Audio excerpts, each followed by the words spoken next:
Ladies and gentlemen, we interrupt your regularly scheduled programming to bring you this special bulletin. The inability for individuals, groups, organizations to take responsibility for their own actions can end up reaching such astronomical levels you begin to wonder, do any of these people, any of these groups have a grasp on reality? When all you want to do is blame the fans, blame the potential customers, blame all the critics and the hate campaign that comes out for whatever product you're putting out there, instead of, I don't know, looking in the mirror, taking a look at your product and wondering, did we make something good after all? And, well, this is the case. A game I didn't think I'd be talking about yet again, but here we go again, all the way back around to Dragon Age the Veilguard. The article comes from That Park Place. Director points to a hate campaign, pointing out the flaws, streaming the game, suffering through the abysmal dialogue and world building. That was a hate campaign. Oh dear. Points to the hate campaign over the game's many, many, many flaws to explain its abysmal failure, and to which they still, I don't believe they have yet to release sales numbers. Anyway, Corrine Bush, lack thereof, has recently attributed the game's, Corrine is such a sweet individual, attributed the game's disappointing, to say the least, performance to the purported hate campaign because, we have to hate things automatically. Hypnotic hated the game without play. Oh, no, wait. Hypnotic did play the game. Who else? Oh. Sophia Norwitz. She just hated the game without play. Oh, no. Sophia 100%ed the game. Sophia is a glutton for punishment more than I am. So trying to claim that this is a hate campaign against the game. No, we talked about it, reviewed it. We took the things that you showed us, Corrine, and gave our opinions. It's not our fault you made trash. Article continues. Closer examination reveals that the failure of the Veilguard stems not from external harassment, because we can't force people to buy or not buy a game. We cannot force developers. No. We can't force developers to put things in or take things out of the game.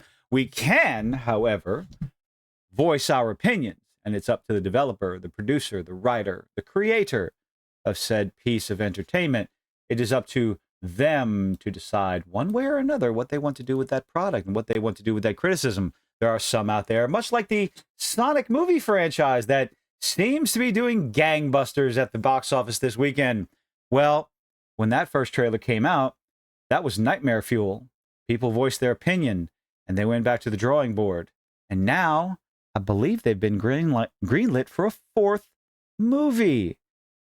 I'll go ahead and date this video. Sonic 3 is destroying Disney's Mufasa at the box office right now. So, don't listen to the fans. See what happens. You get the Veilguard and Dustborn and all, and Sushi Squad killed the Justice League as well as Concord. Now, when you do listen to the fans, you get greenlit for one movie after another, after another, after another. Which one do you think is the better business proposal? Let's see. Where was I? I may have gotten sidetracked. Let's see. Not from the external harassment, but from fundamental missteps. Missteps? You are so kind, Park Place. In game design, and a departure from what made Dragon Age beloved by fans. Shocker, I know. Oh, Bush's claims versus reality, and some will say that Bush doesn't even live in reality themselves. I'm going to get shit for whatever I call her, him, she, they, it, whatever. In a series of statements made by former Kotaku writer Hayes Madsen, Bush claims that Dragon Age the Veilguard has been the target of a hate campaign. No. The fans, if anything, the fans were a target of the AAA lamestream media hate campaign against us for having the wrong opinions. Opinions? We suffered from wrongthink, and we must be corrected because the Veilguard was a return to form. At least that's what all the usual suspects said when they got their lovely little script updates in the mail. Oh, hate campaign. Positioning it at the center of a cultural war on social media platforms, the director attributes negative comments because your game sucked, and review bombing because your game was terrible, the story was terrible, Tosh was shit, Tosh was trash. bombing to the highly polarized times we live in, suggesting these external pressures overshadowed the game's intrinsic flaws. Oh no. The intrinsic flaws were glaring, obvious, over the top flaws that made the initial things that we criticized the character creator. The character creator was the least of this game's problems. Generally, I've been saying a lot, and I continue to be proven right. When we see the trailers, when we see the teasers, when we saw Dragon Age, the Veilguard's character creator with the top surgery scars and the lack of larger chesticles and posteriors, I thought to myself, by the time this game comes out, based on all the narrative, based on the reporting coming out about it, I made the statement, a rather bold one, but a statement of the character creator will be the least of this game's problems. And, amazingly enough, I was proven right. So, intrinsic flaws overshadowed, I believe the flaws overshadowed the negative comments because, well, you got negative comments because of the flaws. Here's a quote. It's hard, especially for you, Corrine. I grew up in a time when it really felt like we're there to celebrate the games. Well, maybe make a good one. Make an entertaining game, and we'll celebrate it. Amazingly enough, let's see, games like Astrobot were celebrated. Games like Stellar Blade were celebrated. Space Marine 2 were celebrated. Just fun little games that did not preach Black Myth Wukong, that did not suffer from your ideological checkbox nonsensical hiring practices and writing practices. Those games were celebrated. In case you missed out, you got nominated for one game and didn't even win that, or one game award at Jeff Keighley's Shillfest. So if you want us to celebrate your games, Corrine, no matter how hard you get or how hard it gets, then perhaps make a good one to have these shared experiences. And that drive is still there. I think the discourse we see is the result of highly polarized times. No, stop making shit games. Because this idea that it's only one side of the ideological fence, it's only the conservatives that are so up in arms and upset. It's only the toxic men, baby men that are upset. You are so vastly incorrect, because that is statistically impossible. You're going to have groups of women, they, thems, he, she's, hers, it's whatever you want to call yourself. You're going to have groups of them that just want to play a fun game, that don't want to be preached at, even though they're supposed to be on the same side as you, Corrine.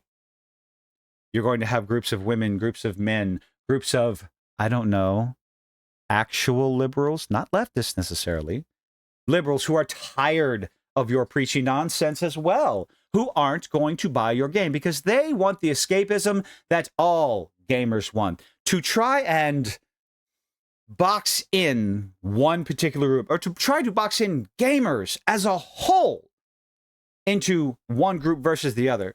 Gamers are gamers are gamers. You can see that what happened when they went after Cabrutus for making a list and checking it twice and finding out who SBI was involved with or not. Gamers came together to defend him, to fight back. So, polarized times. The only polarization that's happening is gamers versus devs like you, Corrine, who are not interested in pushing entertainment. They're only interested in pushing their own ideological drivel into the products that they make. And honestly, do it. Do it more. Do it everything. Do it all the time. That way, you can continue to lose money. Stop catering to your potential customers, and we, as gamers as a whole, can go find something more entertaining to play. But you keep doing whatever it is you think is right, and we will keep shutting our wallets. Perhaps it's a little naive. Oh, you are far beyond naive. You're delusional. I know it's hard when you have to ask the question, is this game for me? Do I belong here? Well, in a case like Dragon Age the Veilguard that I suffered through for over 20 hours that I absolutely will never go back to because of the writing, because of the characters. The game wasn't for me, and I had to learn an unfortunate lesson. I tried. I gave it a shot. Games are better for it when we say, yes, you do belong here. Everyone belongs in gaming as long as you're able to make a more entertaining gaming. Nobody cares who makes the games.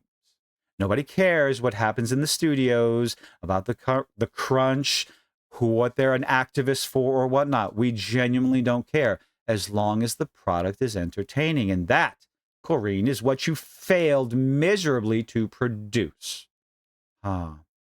Divisive identity politics over substance. And that title right there is pretty much all you need to know about Dragon Age the Veilguard. Divisive. I don't know how to talk. While Bush emphasizes inclusivity and diversity as pillars of modern game development, which, again, there is nothing wrong. There is nothing inherently wrong with this. Unfortunately, we've seen so many red flags that end up with the product being a steaming pile of shit, for lack of a better term. Well, we're going to turn away from your diversity and inclusion and equity because it will be forced. It will be inorganic and unnatural in the world that you put forth with us. The game's abysmal review scores and dismal sales figures indicate, well, we don't know what the sales figures are yet, so let's move on. Dragon Age has long been celebrated for its rich storytelling, well, not Veilguard, and complex characters. Oh, one-note characters like you wouldn't believe. Every single companion that I encountered was a one-note wonder. That was it. So that's boring. Snorefest. The Veilguard appears to have shifted its focus disproportionately towards identity politics, sidelining the intricate narratives. Your companions wouldn't even argue with each other to the point of not wanting to be in the same group with each other. They had little spats and squabbles if you've seen the clips online, but nothing nearly as interesting or complex as the previous games. Oh, Lord. Ignoring the legacy, one of the critical missteps of the Veilguard is that it's apparent disregard for the established lore and players' expectations for Dragon Age universe. Oh, you mean the fact that one game, your choices in the previous games did nothing in the last game. This idea you just simply cannot accept. I'm going to link the rest of the article. Everybody go read it and go check it out. My main thing is just this statement blaming the fans, blaming the hate campaign, not taking responsibility for your steaming pile of garbage. Eventually, maybe never, perhaps Corrine could never look herself in the mirror. I don't think she'd be able to look herself in the mirror. I said what I said. Himself, herself, she self, they self. Zer self. We'll do that one. How about that? Is that generic enough? They will not be able to look themselves in the mirror at all before it breaks or turns into Medusa stone, whatever. But eventually these studios, these developers will have to be held accountable for one failure after another, with the next Mass Effect game and all the reports coming out of it, the leaks, the possibilities of what to expect, some of which I do firmly believe will happen. Some of it we'll take with a grain of salt. I don't see Mass Effect 5 being a success, especially with this other game, Exodus, coming out that made by some of the same people that did the original Mass Effect. So we'll have to wait and see. But let me know what you think in the comment section down below. What do you think of Corrine Bush, the lovely, the magnificent, able to put on makeup better than Alyssa Mercante? If you know, you know. What do you think of all this? But anyway, that's all I've got. Leave a like, leave a dislike, do all those nifty little things that you would beg you to do. I do appreciate you making it this far, especially how much I can't talk right now. I do hope to see you in the next one. Bye-bye.